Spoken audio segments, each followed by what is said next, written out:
probably recognise this as the British-built Land Rover Discovery. As you will have noticed, four-wheel drive vehicles are becoming increasingly popular.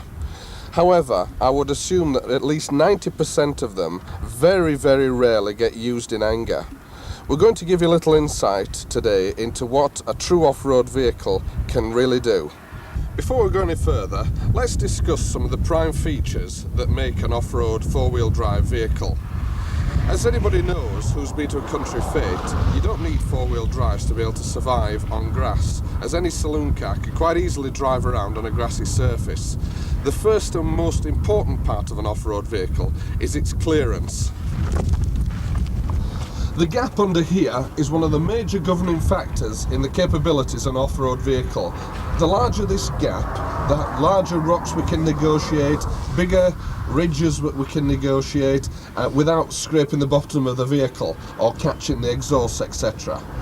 One of the other important factors is the axle clearance over here. The axle height governs how large a boulder we can span without damaging vital parts of the vehicle. You will also notice that both front and back axles on the Land Rover Discovery have offset differential hubs. This allows us to span a boulder over to the passenger side without catching the hub. Next we'll move on to the front of the vehicle. Another part of an off-road vehicle's capability is what's called the approach angle. That's the angle that's formed between the bumper and the front of the wheel. What this governs is the steepest angle of hill that we can attack without damaging the bumper. Anything below this angle and we won't start damaging the vehicle. Finally, on the exterior of the vehicle we've got the departure angle. Now usually this is less than the approach angle, and a lot of vehicles end up damaging the rear bumper.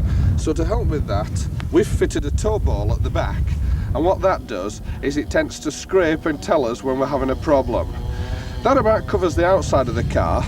Let's go into and actually have a look at the cab and see some of the vehicle controls.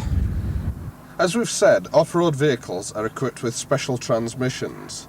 Now, the transmission in a Discovery is based around a standard 5-speed gearbox, which will give you all standard 5 speeds that you'll gain in a normal car, including reverse.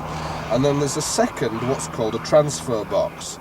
Now what that allows the machine to do is be set in 2 speeds, the normal high ratio speed which you'd use for day-to-day driving, and then the second low ratio setting which gives you much more control of the vehicle, and the vehicle runs at much lower speeds. One of the last features of an off-road vehicle is what's called the diff lock. Now what that does is lock all the transmission up and force the power to all 4 wheels, which stops the slipping. We'll actually go and see all these features in use now as we use the vehicle for a little bit of off-roading.